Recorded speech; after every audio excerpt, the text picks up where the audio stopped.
जय माता की दोस्तों, आज हम आपके लिए कहानी लेकर के आए हैं माँ पार्वती और माँ गंगा की लड़ाई।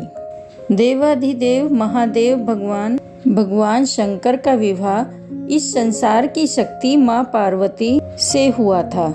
मान्यता है कि शिव और शक्ति के संयोजन से ही यह प्रकृति चलती है। वे दोनों एक दूसरे के बिना अपूर्ण भी हैं। जहाँ एक तरफ शिव अनादि के सृजन करता है, वहीं शक्ति प्रकृति का मूल स्वरूप है। माँ पार्वती पर्वतराज हिमालय की पुत्री हैं, जिसके अनुसार उन्हें शैलपुत्री भी कहा जाता है। वहीं सनातन धर्म के अनुयायी ये भी मानते हैं कि माँ देवी गंगा का अवतरण भी हिमालय से हुआ। वामन पुराण के अनुसार जब भगवान विष्णु ने वामन रूप में अपना एक पैर आकाश की ओर रखा, तब ब्रह्मा जी ने विष्णु के चरण धोकर जल को अपने कमंडल में भर लिया। इस जल के तेज से ब्रह्मा जी के कमंडल में गंगा का जन्म हुआ। ब्रह्मा जी ने गंगा को राजा हिमवान को सौंप दिया। इस तरह देवी पार्वती और माँ गंगा दोनों बहन हुई। उसी अनुसार देवी गंगा देवी पार्वती की बहन लगती हैं। शिव पुराण में ऐसी कथा मिलती है कि गंगा भी देवी पार्वती की तरह भगवान शिव को पति रूप में पाना चाहती थी। देवी पार्वती नहीं चाहती थी कि गंगा उनकी सौतन बने। फिर भी गंगा ने भगवान शिव की घोर तपस्या की। उनकी तपस्या से प्रसन्न होकर भगवान शिव ने इन्हें अपने साथ रहने का वरदान दे दिया। पर एक बार इन दोनों बहनों के बीच इसी बात को लेकर भयंकर विवाद हो गया। विवाद इतना बढ़ गया कि माँ पार्वती ने माँ गंगा को श्राप तक दे दिया। एक बार भगवान शिव अपने परम निवास कैलाश पर्वत पर ध्यान अवस्था में बैठे थे।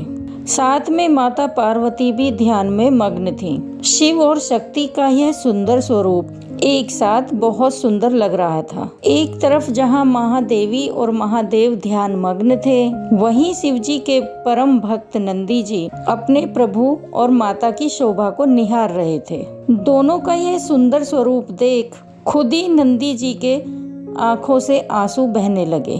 अपने भक्त की आंखों से बहते अश्रुओं का भान जैसे ही महादेव को हुआ, उन्होंने अपने नेत्र खोले। महादेव ने जैसे ही भक्त चिंता में नेत्र खोले तो उन्होंने देखा सामने ही हाथ जोड़े देवी गंगा खड़ी थी। गंगा को देख महादेव हैरान होते हुए बोले, देवी गंगे आप? हे आदि पुरुष, आपके रूप को देखकर मैं आप पर मोहित हो गई हूँ। कृपया कर मुझे पत्नी रूप में स्वीकार करें। देवी गंगा, आप तो जानती हैं, देवी पार्वती के सिवा हम किसी को पत्नी रूप में स्वीकार नहीं कर सकते। हमारा विवाह पार्वती के साथ हुआ है और देवी पार्वती ही हमारी अर्धांगिनी है। हमने आपकी तपस्या से प्रसन्न होकर आपको अपने शीश पर स्थान दिया है। इसका तात्पर्य यह नहीं कि आप पार्वती का स्थान लें। प्रभु, ऐसा न कहिए। देवी गंगा के स्वर माता पार्वती के कानों में पड़े। वो हैरान हो गईं। उनकी ये बात सुनकर देवी पार्वती के नेत्र लाल हो गए और क्रोधवश वो बोल पड़ी, देवी गंगा, सीमा न लांघिए। मत भूलिए कि महादेव हमारे पति हैं। अरे बहन, क्या फर्क पड़ता है? वैसे भी तुम भले महादेव की पत्नी हो, फिर भी देवाधिदेव महादेव शीश पर तो मुझे ही धारण करते हैं। जहाँ कहीं महादेव के साथ तुम नहीं जा सकती, मैं तो वहाँ भी पहुँच ही जाती हूँ। गंगे, तुमने मेरी बहन होने की सीमा लांघी है। मैं तुम्हें श्राप देती हूँ। तुम में मृत देह बहेंगे। जल में के पाप धोते धोते तुम मैली हो जाओगी और तुम्हारा ये अहम तोड़ते हुए तुम्हारा रंग भी काला पड़ जाएगा। माँ पार्वती द्वारा दिए गए श्राप से देवी गंगा को अपनी भूल का एहसास हुआ और वो महादेव और महादेवी के चरणों में गिर गई। वो अपनी भूल समझ गई थी। माँ गंगा ने महादेव और माँ पार्वती से क्षमा याचना की।